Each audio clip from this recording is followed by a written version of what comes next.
하나님의 말씀 보겠습니다.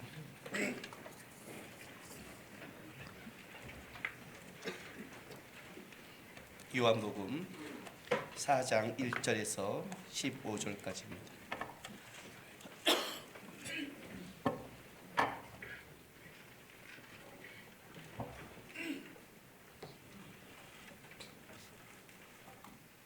요한복음 4장 1절에서 15절까지 우리 한 절씩 교독합니다. 예수께서 제자를 삼고 세례를 베푸신 것이 요한보다 많다는 말을 바리새인들이 들은 줄 주께서 아신지라.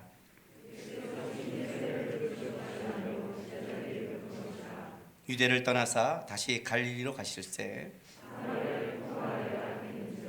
사마리아에 있는 수가라는 동네에 이르시니 야곱이 그 아들 요셉에게 준 땅이 가깝고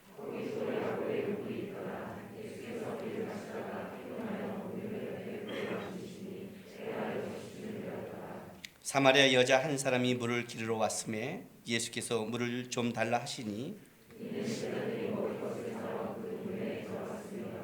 사마리아 여자가 이르되 당신은 유대인으로서 어찌하여 사마리아 여자인 나에게 물을 달라 하나이까 하니 이는 유대인이 사마리아인과 상종하지 아니함이로라.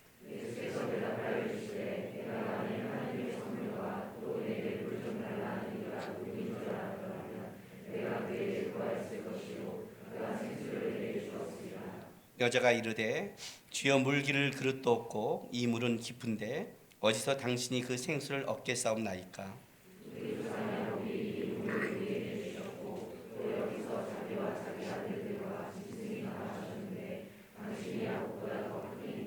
예수께서 대답하여 이르시되 이 물을 마시는 자마다 다시 목마르려니와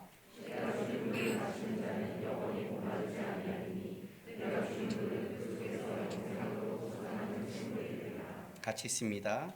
여자가 이르되 주여 그런 물을 내게 주사 목마르지도 않고 떡이 물 기르러 오지도 않게 하옵소서. 아멘. 오늘 우리가 읽은 본문은 예수님께서 사마리아에 지나시다가 수가라는 성에 있는 한 여인을 만나는 장면입니다. 근데 이제 그냥 쉽게 사마리아에 있는 한 여인을 만났구나라고 그렇게 보시면 안 되고, 지금 예수님께서 이 여인을 의도적으로 만난다는 걸 기억하셔야 됩니다. 성경을 보다 보면 우리가 예수님의 행동에 대해서 좀 이해하지 못할 때가 있습니다. 이 여인도 마찬가지지만 예를 들어 요한복음 8장에 보면 현장에서 간음하다 붙잡힌 여인이 잡혀옵니다. 여러분, 현장에서 잡혔다는 것은 법적으로 피해갈 수 없음에도 불구하고 예수님 그 여인을 용서해 줍니다. 어떤 때는 예수님의 그 사랑과 예수님이 하신 일이 관대함이 너무너무 넘치고, 또 어떤 때는 굉장하게 무서운, 저렇게 저 정도 갖고 저렇게 분노하실까 할 만큼 예수님이 화낼 때가 있습니다. 이게 이제 왜 이러냐면, 이 요한복음 3장에 예수님이 만난 자가 누구냐면 니고데모라는 사람을 만납니다. 사내들인 공의 의원이고 또 랍비죠. 그러니까 유대인 중에서도 존경받는 사람입니다. 그러나 그 니고데모한테는 뭐라고 말하냐면, 너가 이스라엘 선생님이어서 이런 것도 모르냐고 책망하시되, 오늘 이 사마리아 여인을 만날 때는 예수님이 굉장히 친절하게 얘기하십니다. 니고데모와 사마리아 여자, 이 두 사람은 당시의 상황으로 돌아간다면 하늘과 땅에 있는 사람입니다. 한 사람은 마땅히 세상적인 눈으로 존경받을 만하고 또 존경받을 삶을 살아온 사람입니다. 그가 가진 위치와 지위는 상당한 겁니다. 한 사람은 사마리아 여인 중에서도 아주 천한 대접을 받는 사람입니다. 오늘 여기 본문에 보면 예수님이 이 여인을 만나는 시간이 나오는데, 그 시간은 6절에 보니까 때가 6시쯤 되었더라라고 나옵니다.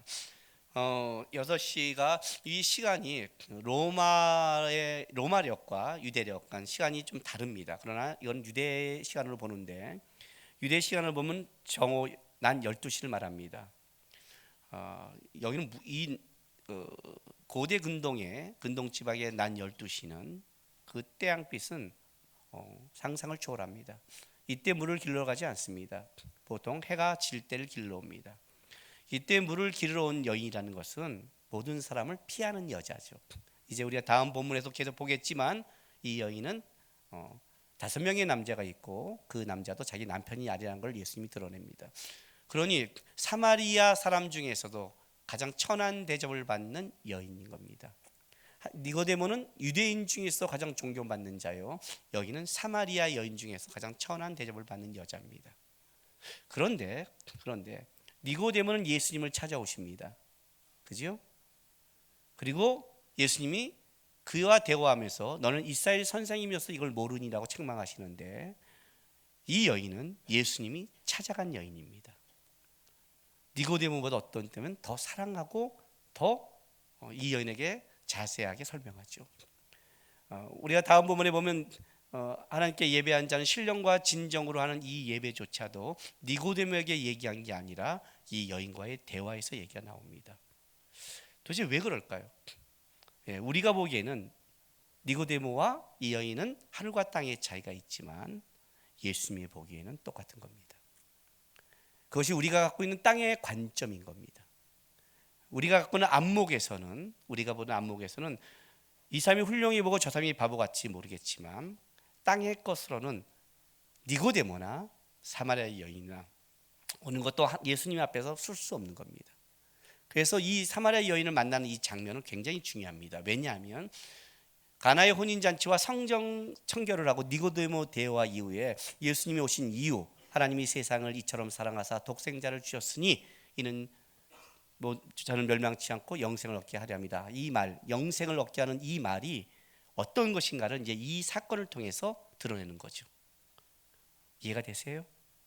그러니까 이 사건을 그냥 한 여인과의 만남으로 보면 안 됩니다. 그래서 이 사건은 좀 이렇게 시작합니다. 4장 1절 2절 보세요.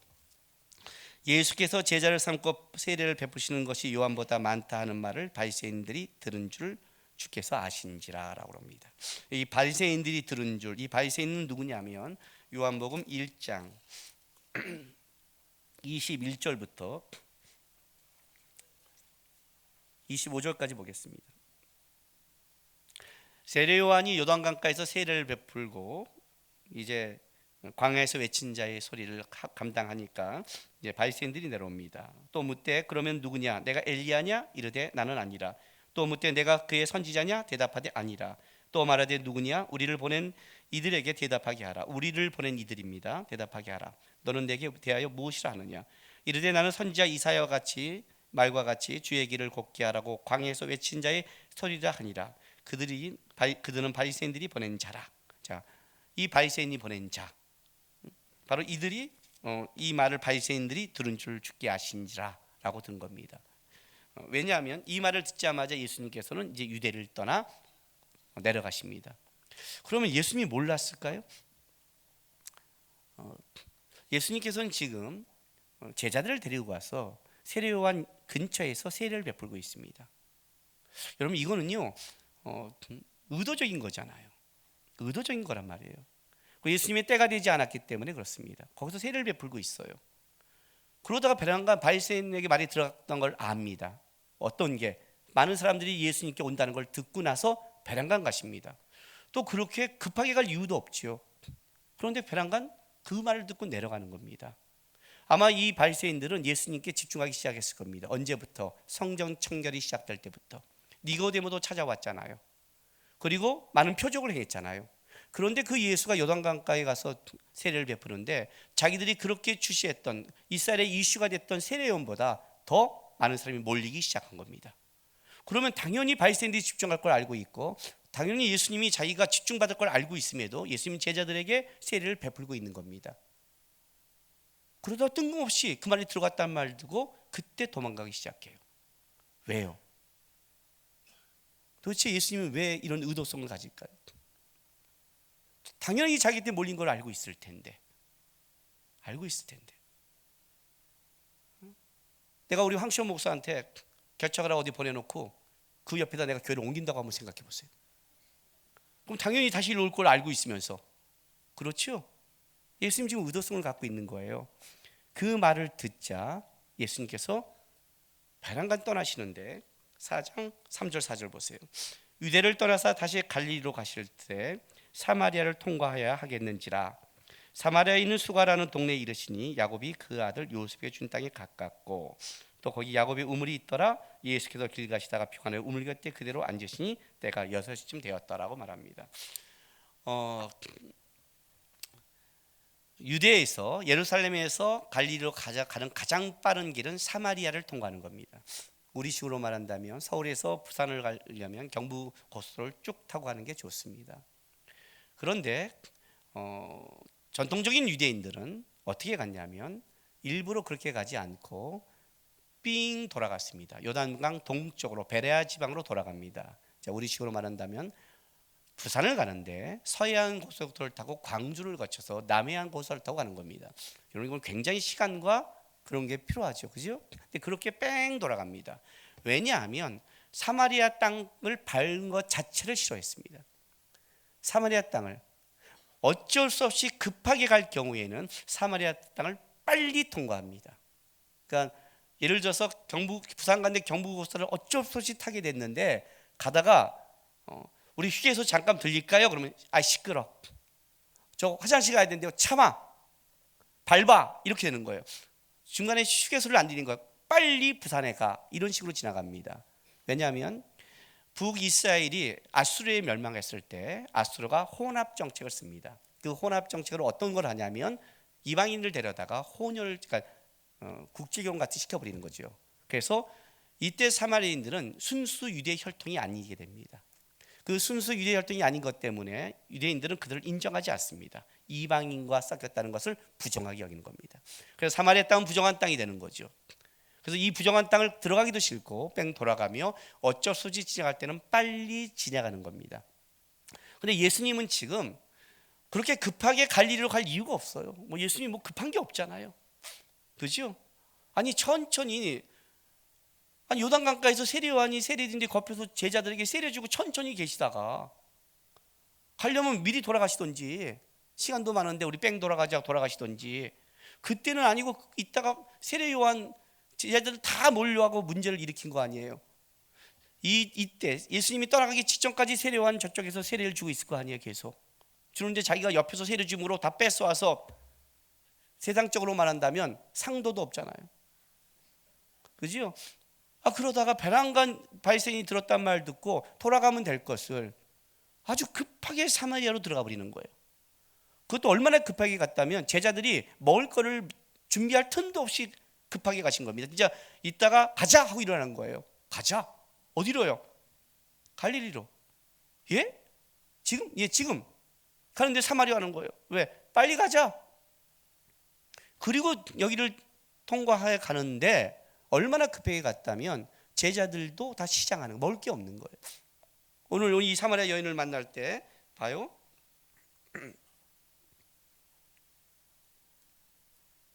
자, 8절 보세요.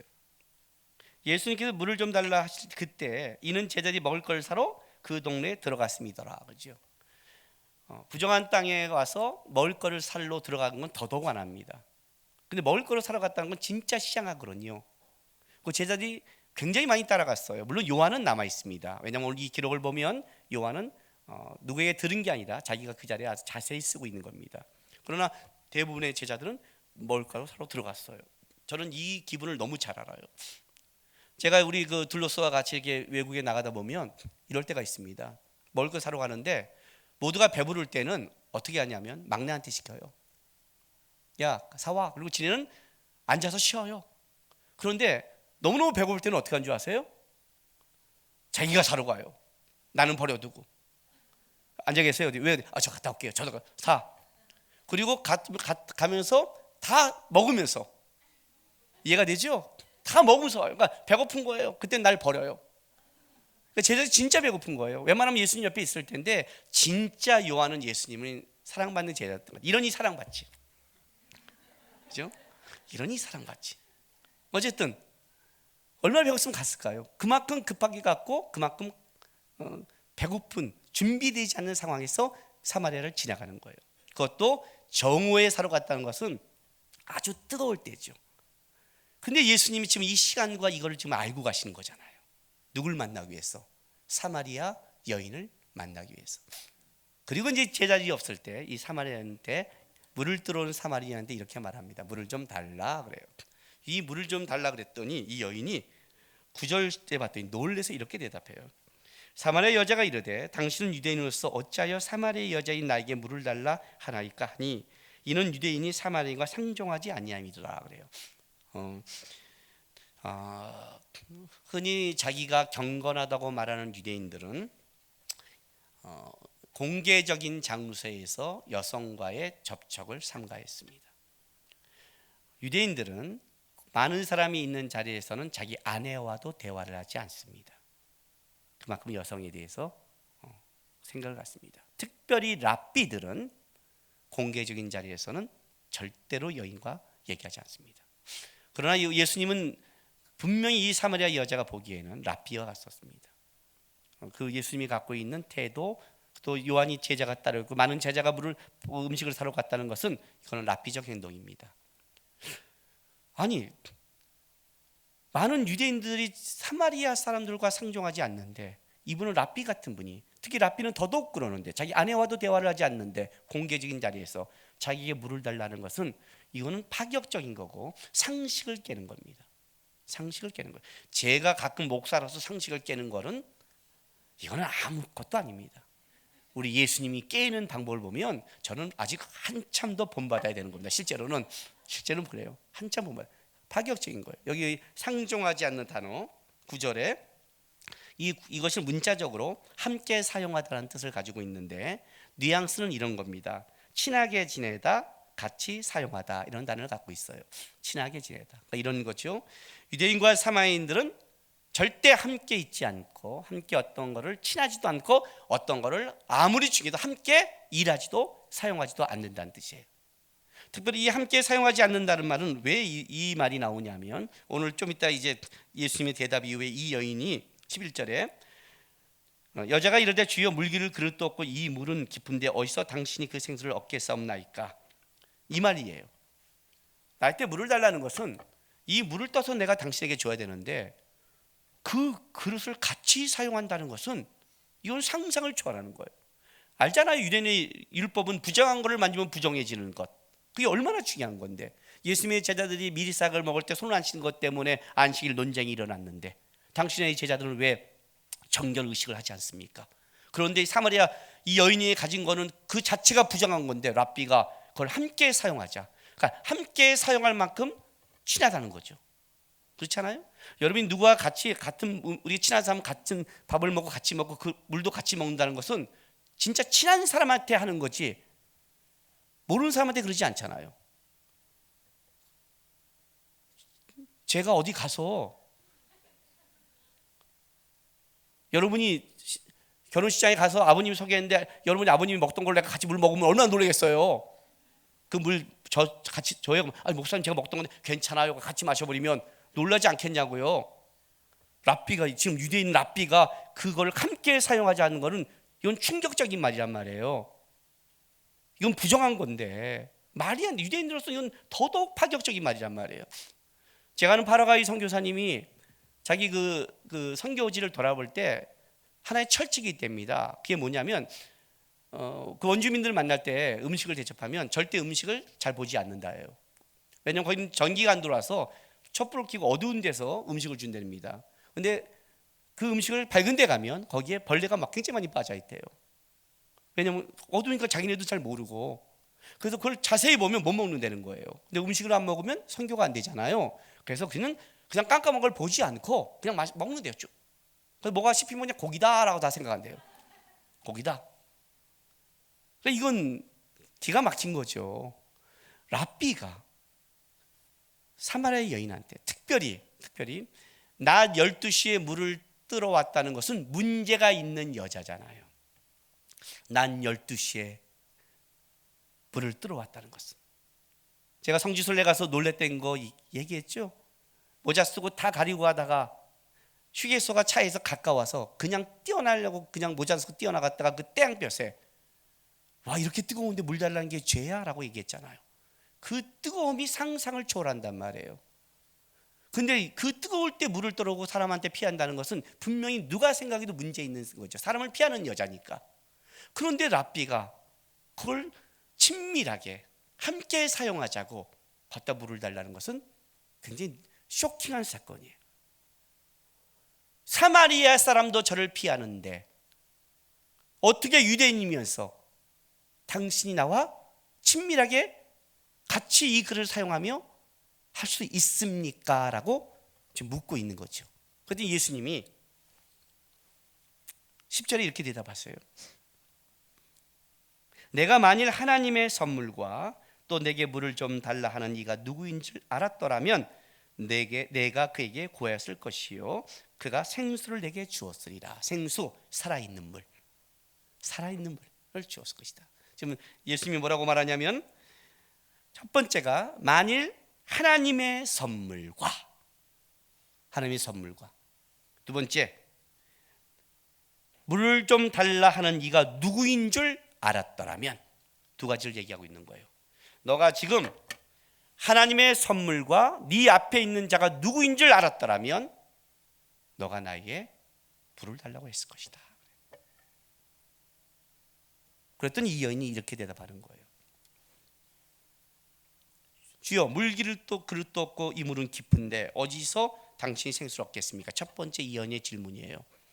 이 우물은 얼마나 깊냐면 주석마다 좀 다른데 적게는 25m라고 그래요. 많게는 41m까지 얘기해요. 거의 안 보여요. 거의 진짜 깊은 거죠. 우리나라처럼 우물같이 5m, 3m에 있는 물 많은 나라가 아니잖아요. 깊은 거예요. 깜깜한 거예요. 그런데 물 좀 달라면 자기가 그릇이 있는데 아니 그릇도 없고 아무것도 없면서 어디서 물을 달라는 거예요? 이게 첫 번째고, 두 번째는 이 물이 어떤 물인데, 이 물이 12절에 우리 조상 야곱이 이 우물을 우리에게 주셨고 또 여기서 자기와 자기 아들들과 짐승들이 다 마셨는데 당신이 야곱보다 더 크니까? 부정적이죠. 당신은 야곱보다 크지 않습니다, 이런 뜻이에요. 이 물이 어떤 물인데요? 야곱이 준 물이에요. 이 야곱이 이 물을 줬고 이 야곱 때문에 그 아들들과 우리가 지금까지 이 물 때문에 살아간 물이 이 물인데 당신이 어떻게 그릇도 없는데 물을 주고 야곱보다 더 크다고 말할 수 있습니까? 야곱의 물보다 더 좋은 물을 준다고 말합니까? 라고 얘기를 하는 거예요. 왜냐하면 여러분, 야곱이라는 것은 단순한 조상이 아니죠. 그가 곧 이스라엘이 되는 국호를 만든 자죠. 하나님의 선택을 만든 자죠. 그가 야곱이죠. 야곱보다 크다는 것은 이스라엘보다 클 수 있죠. 이건 새로운 거죠. 당신이 어떤 분이게 내가 누군지 알았다면 당신이 야곱보다 크다고요? 하나님의 선물이라는데 이 물이 어떤 물인지 아세요? 하나님이 야곱부터 준 선물이에요. 이 물이 없었으면 우리는 살지 못했어요. 그 후손 대대로 하나님 선물인데 이 선물보다 더 큰 선물을 준다고요? 여러분, 누가 생각이 납니까? 요한복음 3장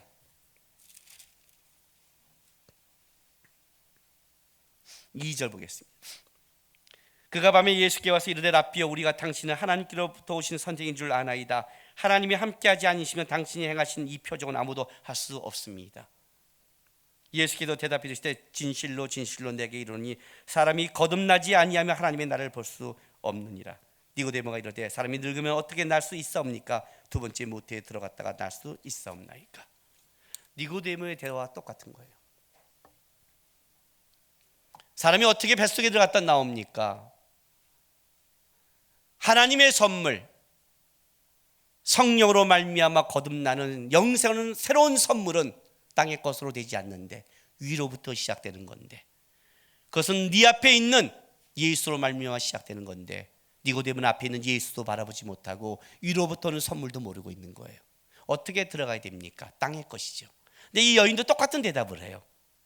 이 물이 어떤 물인데, 야곱이 준 물인데 당신이 큽니까? 그 앞에 있는 이가 누군지를 모르는 거예요. 당신은 그릇도 없는데 어떻게 줍니까? 여전히 땅의 것이죠. 뱃속에 다시 들어갔다 나와야 됩니까? 똑같은 니고데모와 연장선상에 있는 거예요. 다른 말로 한다면 니고데모나 사마리아 여인이나 세상적인 위치에서는 높고 낮을지 모르지만 하나님의 관점과 땅의 것으로는 여전히 방법이 없고 모른다는 게 똑같다는 거예요. 3장에는 유대인 중에 가장 랍비가 나타났고 4장에는 사마리아 여인 중에 가장 천한 여자가 왔는데 대답이 똑같은 거예요. 지금 그 얘기를 하고 있어요. 예수님께서 13절 14절 이렇게 대답을 하세요. 예수께서 대답해 이르시되 이 물을 마시는 자마다 다시 목마르려니와 내가 주는 물을 마시는 자는 영원히 목마르지 아니하리니 내가 주는 물은 그 속에서 영생하도록 솟아나는 샘물이 되리라. 이 여인이 이 말을 딱 들으니까 주여 그런 물을 내게 주사 목마르지도 않고 또 여기 물길로 오지 않게 하옵소서. 여전히 아직 뭔지를 모르죠. 여전히 뭔지를 몰라요. 그러니까 니고데모도 뭔지를 몰랐죠. 그다음에 아무리 설명해도 성령은 바람같이 임의로 오되 뭔 말인지 모르죠. 그러니까 뭔 말인지 모르는 거예요. 아무리 말해도. 그런데 예수님이 이런 말씀을 하세요. 이 물을 마시는 자, 야고부터 오는 이 물을 마시는 자는 그 후손도 먹고 너도 먹고 있지만 계속해서 갈증과 해결이 안 돼 오겠지만 내가 주는 물 영원히 목마르지 아니하리니 내가 주는 물은 강조가 되죠. 내가 주는 물은 그 속에 영생하도록 솟아나는 샘물이 되리라 그래요. 여러분 요한복음 3장 16절 할 때 제가 영생에 대해서 설명한 거 기억나세요? 영생이란 오래 사는 불멸을 얘기하는 게 아니라 하나님의 관계 안에서 지속되는 걸 얘기하는 거예요. 예수님이 준 물만이 갈증을 내지 않고 영원히 하나님 안에서 회복될 수 있는 물이라고 얘기를 하는 거예요. 예수가 준 물이. 요한복음 2장 볼까요? 8절부터 10절이요. 이제는 떠서 연회장에 갖다 주라 하심에 갖다 주었더니 연회장 물로 된 포도주를 맛보고는 어디서 났는지 알지 못하되 물돈 하인들은 알더라. 연회장이 신랑을 불러 말하되 사람마다 먼저 좋은 포도주를 내고 취한 후에 낮은 것을 내거늘 그대는 지금까지 좋은 포도주를 두었다 하니라. 이 가나의 혼인잔치는 두 가지 큰 특징이 있다고 그랬습니다. 하나는 뭐냐면 물이 포도주가 되는 혼인잔치, 하나님의 나라의 혼인잔치에 가장 중요한 것은 물이 포도주가 본질을 바꾸는 역사, 그건 예수님의 은혜로 가능하다는 걸 얘기했고, 두 번째는 뭐냐면 처음 것보다 나중 게 좋다는 겁니다. 그 얘기를 하고 있는 거죠. 처음에 나온 포도주보다 예수가 만든 나중 것이 풍성하는 거예요. 근데 오늘 본문에 예수님이 이렇게 얘기를 하세요. 13절에 이 물을 마시는 자마다 다시 목마르려니와 처음에 준 야곱을 통해 준 선물 그 물을 맞는 자는 영원하지 않고 다시 목마르리라. 내가 나중에 온 물, 내가 준 물은 영원히 솟아나는, 멈추지 않고 솟아나는 갈증이 없는 그 물이 되리라고 얘기하는 거예요. 이스라엘을 준 목적이죠. 율법을 줬지만 그 율법으로 해결이 안 되죠. 예수가 오셔야 되죠. 물로 안 되죠. 나중 것만 가능한 거죠. 가나의 혼인 자체, 이 모든 하나님의 본질과 회복은 뭐예요? 내가 주는 물만이 가능하다고 얘기하는 거예요. 내가 주는 물만이. 참 예수님께서 이 사마리아 여인을 어떻게 이렇게 사랑스럽게 오래 얘기한지 모르겠어요. 니고데모한테는 이렇게 얘기 안 했거든요. 너가 이스라엘의 선생님이서 그것도 몰라? 구박을 주죠. 그런데 이 여인한테는 뭐라고 말하냐면 찾아가서 그 정오에 만나서 이 여인에게 물을 달라고 얘기하시고 이 여인에게 설명해 가는 거예요. 계속해서. 왜요? 왜 이랬을까요? 여러분, 우리 가끔마다 이런 말 하지 않아요? 하나님이 나를 왜 사랑하는지를 모르겠어. 그렇죠? 아시겠어요? 나는 하나님이 사랑할 게 너무 많으세요? 하나님이 오면 그렇지 않죠? 하나님 왜 나 사랑하는지 모르겠어. 그렇죠? 오늘 이 본문에 영생이라는 말이 나와요. 자, 요한복음 3장 15, 16절 가봅시다. 15, 16절. 이 15절의 결론이 뭐냐면 13, 14절이 결론이죠. 하늘에 내려온 자 곧 인자 외에는 하늘에 올라갈 간 자가 없느니라. 모세가 광야에서 뱀을 든 것 같이 인자도 들려야 하리니.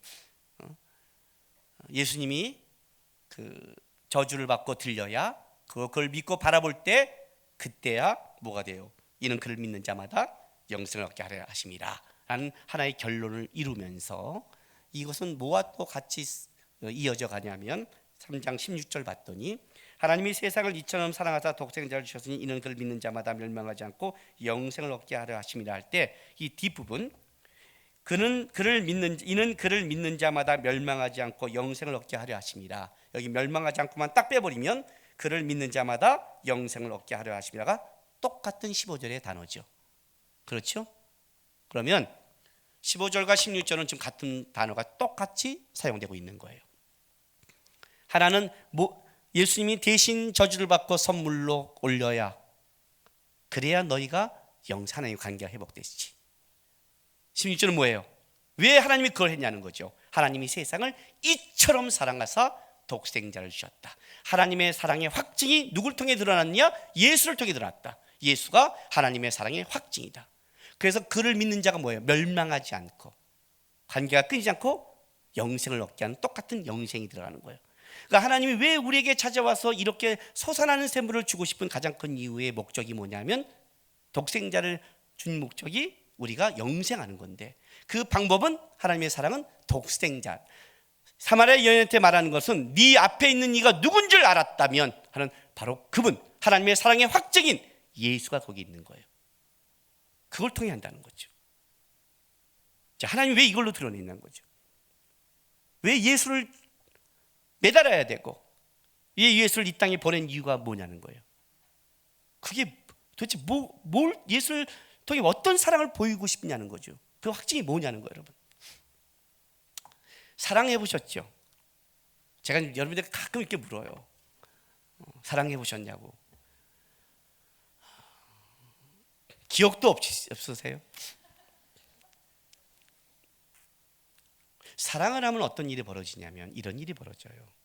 사랑을 하면 조건이 사라져요. 사랑은 관점이 바뀌어요. 그 사람이 가진 조건 때문에 사랑하는 게 아니라 내가 본 관점의 변화 때문에 사랑을 해요. 내가 누구를 사랑하면, 밥을 많이 먹으면, 야, 너가 먹는 걸 보면 식욕이 돋아, 그래요. 진짜 너가 먹는, 너는 먹는 것도 이쁘냐, 이렇게. 진짜 너가 먹는 걸 먹음직하게 먹는다, 그래요. 사랑을 하면 키가 작으면 뭐라냐면, 역시 작은 자가 똘망똘망해. 큰 거 다 허당이야. 그렇게 말을 해요. 사랑을 하면 머리가 빠진 걸 보면서도 아우라가 있다고 말을 해줘요.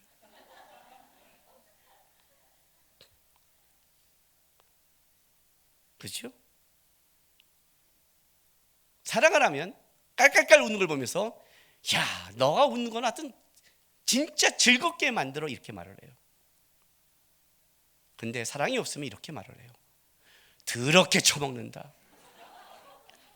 쟤는 이 땅을 먹으러 왔니? 식충이냐? 야, 진짜 미치겠다, 제가 처먹는 걸 보면. 이렇게 말을 해요. 사랑이 하지 않으면 이렇게 보는 거예요. 야, 키가 왜 이렇게 짜리몽땅하냐? 머리는 왜 이렇게 바라보지도 못하겠냐, 가뜩이나. 이렇게 말을 해요. 사랑이 없으면 왜 이렇게 교양 없이 웃지? 쟤 웃는 거 보면 옆에 근처도 가기 싫어, 이렇게 말을 해요. 사랑은 조건을 보는 게 아니라 관점이 바뀌는 거예요. 하나님이 이렇게 말하는 거예요. 하나님 왜 나를 사랑하는지 모르겠어? 모르죠. 왜? 여러분이 조건이 없으니까. 조건이 없으니까. 저 재벌 아들이 뭘 보고 나를 사랑할까? 아무 조건도 안 봤어요. 지가 재벌의 조건을 보니까 지 조건을 보는 거야. 하나님이 왜 날 사랑할까?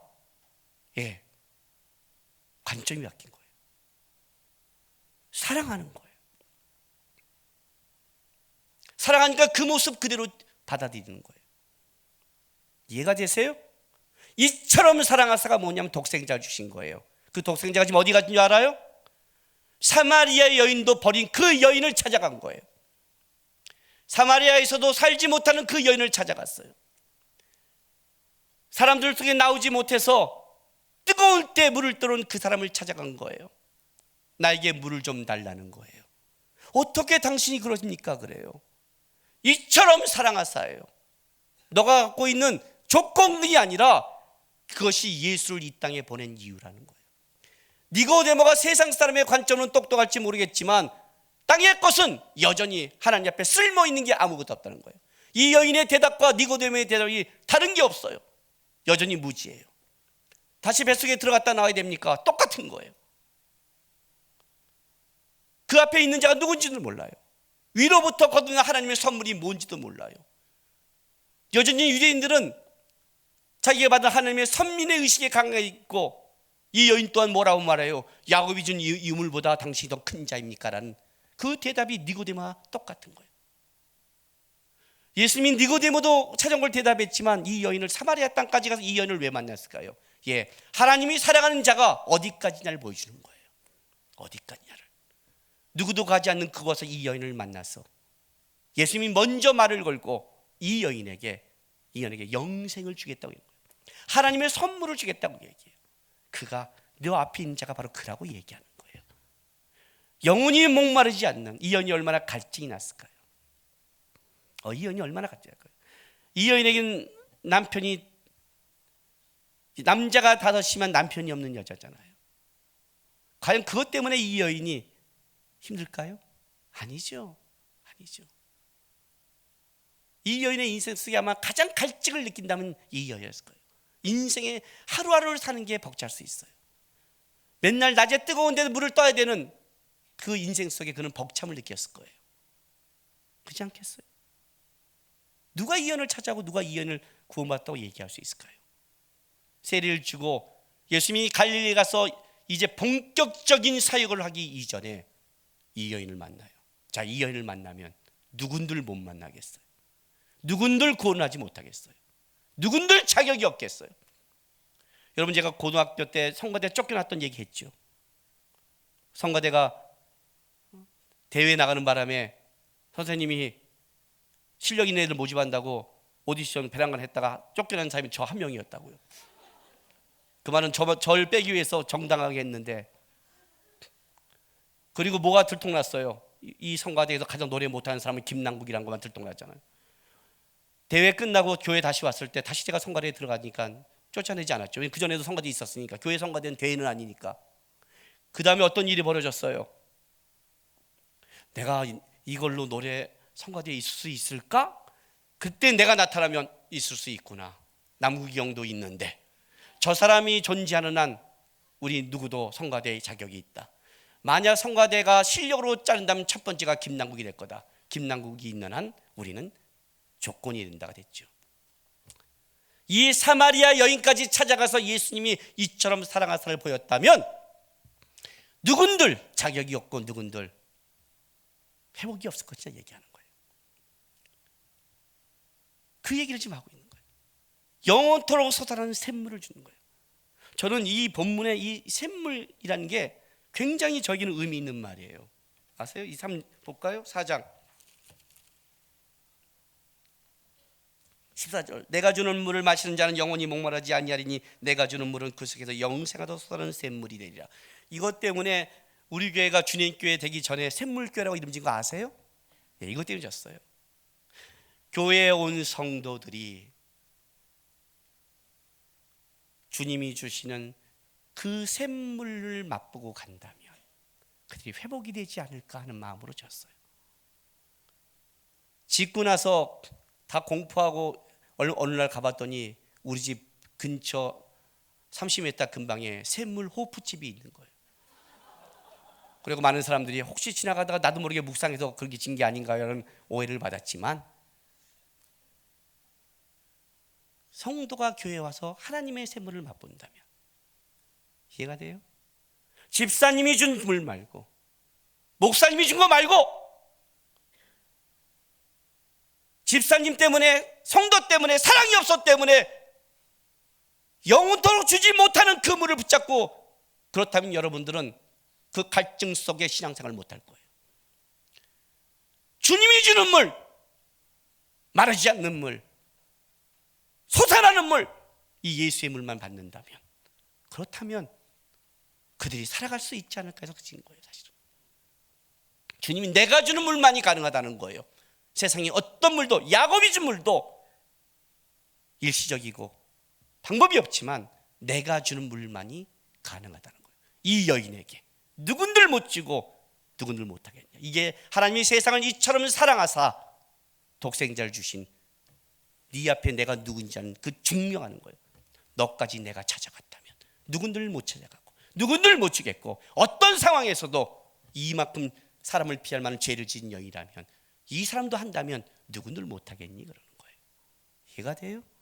여러분 자신에 빠지지 마세요. 내가 얼마나 하고 내 감정이 어때고 내가 얼마나 뭐 죄가 많은데 네가 얼마나 죄가 많은 것보다 더 죄가 많아요. 뭔 말인지 지금 이해도 못했죠? 내가 얼마나 부족한 데보다 더 부족해요. 내가 얼마나 쪼다한 데보다 더 쪼다해요. 보면 볼수록 나올 거예요. 그 쪼다와 불쌍함이. 뭘 봐요 병신같이. 볼 걸 봐야지. 하나님의 선물과 네 앞에 있는 이가 누구인 줄 알았더라면 네 앞에 있는 이걸 봐야지. 그게 신앙이죠. 그 싸움을 한 게 신앙인 거예요, 여러분. 사마리아 여인을 찾아간 거예요.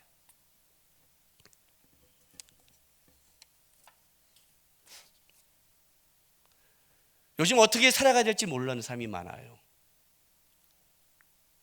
허리가 좀 나면 저도 광화문에 한번 나갈까 생각 중에 있어요. 근데 한 가지 아셔야 될 게 있어요. 유기성 목사님이 이럴 때일수록 예수님만 바라보자라고 얘기했다가 불이 달리기 시작했어요. 니네는 맨날 기독교인들은 똑같다고 그래요. 그러면 어느 때 예수님을 바라봐야 돼요? 이게 무슨 말인 줄 아세요? 우리가 착각하는 게 하나 있어요. 니고데모나 이 사마리아 여인이나 똑같아요. 나는 대통령이 하야해야 된다고 생각을 해요. 이건 내가 정치를 얘기하는 게 아니에요. 목사는 설교단에서 정치를 얘기하지 않아요. 이건 정신 때문에 그래요. 이게 하야하지 않으면 정치의 문제가 아니라 한국인의 정신의 문제가 되는 거예요. 김영삼 대통령이 사람 뽑을 때 제가 상도들에게 이런 말을 했어요. 장로이기 때문에 찍으면 안 된다고 그랬어요. 장로이기 때문에 찍으면 안 된다. 장로니까 장로가 타락할 때 더 무서워요. 임명화 대통령이 투표를 했을 때 그가 회사 현재 사장을 했기 때문에 찍으면 안 된다. 왜? 장상꾼이 머리 돌릴 때 더 많이 빼먹을 거다 그랬어요. 땅의 것의 관점은 다 안 된다. 민주주의의 힘은, 국민의 힘은 두 가지로 나와요. 투표와 횃불로 나가게 돼 있어요. 혁명이 되면 더 많이 다쳐요. 투표의 힘이에요. 그때는 정권이 바뀌어야 정신이 살 때예요. 야당을 지지하는 게 아니라 그때는 그래야 될 때예요. 우리는 학연과 혈연과 땅의 것을 벗어나지 못해요. 이 말을 제가 왜 하는 줄 아세요? 지금은 촛불을 들고 전 나가야 될 때라고 생각하는 사람 중에 하나예요. 그러면 촛불을 들고 나가면 그 사람이 의로운가요? 아니에요. 그 얘기를 하고 싶은 거예요. 그 얘기를 하고 싶은 거예요.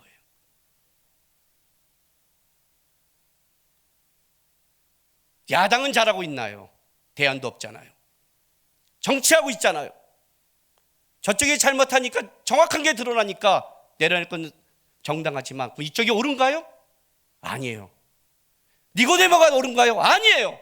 선한 이 사마리아 여자가 옳은가요? 아니에요, 여러분. 땅의 것으로 판단하면 안 된단 말이에요. 기독교인이란 뭐냐면 언제나 예수를 바라보는 걸 뭐냐면 투표를 하던 촛불을 들던 공부를 하던 예수가 준 거 안에서 하지 않으면 아무것도 해결점이 없어요. 그러면서 유기성 목사님이 맞는 거예요. 사람들이 예수만 바라보자는 것을 자기의 이익으로 삼고 회피로 삼았기 위해 문제지, 진짜 예수를 안 바라봐서 문제지, 진짜는 예수를 바라봐야 되는 거예요. 주님이 주신 것만이 온전히 우리를 끊임없이 살게 하고 분별하게 하고 살아갈 수 있는 거예요. 이걸 놓치지 말라고요. 촛불을 들어가면 의로운가? 아니죠. 그걸 통해 자기 글과 의로움을 갖고 얘기한 자가 얼마나 많은데 드러나지 않을 뿐이지 누가 감히 하나님 앞에 설 수 있겠어요? 박근혜 대통령도 드러나기 전에는 다 의롭다고 얘기했잖아요. 땅의 것으로 판단할 게 아무것도 없는 거예요. 이게 그리스도인들이에요.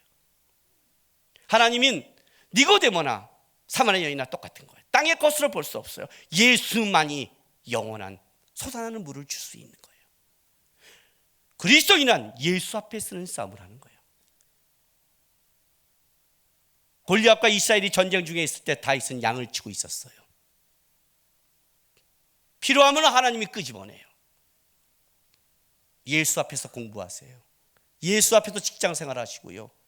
예수 앞에서 사회생활 하시고, 예수 앞에서 촛불 불고 나가시고, 예수 앞에서 침묵할 줄 알고, 예수 앞에서 결정하는 거예요.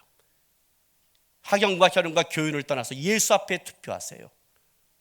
그 투표가 잘못되면 재앙을 맞는 거예요. 그게 우리 실력이에요. 유대가 망하는 거예요. 다음부터 투표할 때는 예수 앞에서 하세요. 그리고 멸망하겠다는 책임 갖고 하세요. 그게 기독교인들이에요. 기독교인들은 세상을 따라가지 않아요. 영원히 샘물을 줄 수 있는 주님 앞에서 애쓰며 분별하고 싸워요. 하나님의 선물과 너 앞에 있는 자가 누군 줄 알았다면 그러지 않을 것이다. 다시 예수 앞에 돌아갈 때인 거예요. 우리를 끌어가신 주님이 누군 줄 알고 주님 붙잡고 주님 안에서 그리스도인답게 살아가는 싸움, 영원히 목마르지 않는 물을 주는 그분을 갖고 작은 것부터 큰 것까지 그분을 붙잡고 살아가는 싸움에서 실패하시면 안 돼요. 지금까지 끔찍한 죄를 지었다면 괜찮아요. 사마리아 여인을 찾아갔어요. 혹시 여기에 남편이 6분인 분은 아닌 계시죠? 괜찮아요. 그것도요. 뭐 주님 보시기에 6이나 5이나 10명도 괜찮아요. 그 정도 넉넉해요. 주님이요. 괜찮아요. 주님이 누구인가를 바라보면서 다시 예수와 함께 영원한 샘물을 준 주님과 함께 믿음의 삶을 살아가는 여러분 되시기를 바랍니다. 기도하겠습니다.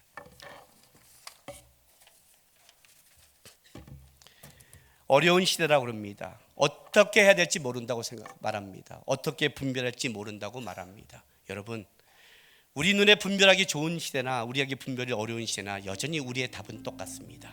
주님 앞에서 주님이 주신 것 바라보면서 주님의 마음으로 분별하고 살아가는 게 그게 우리의 삶입니다. 주님, 세상의 풍조에 흘리지 않고 상황과 어려움에 흔들리지 않고 영원히 솟아나는 우리 주님 바라보면서 내가 주님과 함께 믿음의 삶을 살게 도와주십시오. 주님 바라보고 한 걸음 한 걸음 가는 신앙생활 되게 도와주십시오.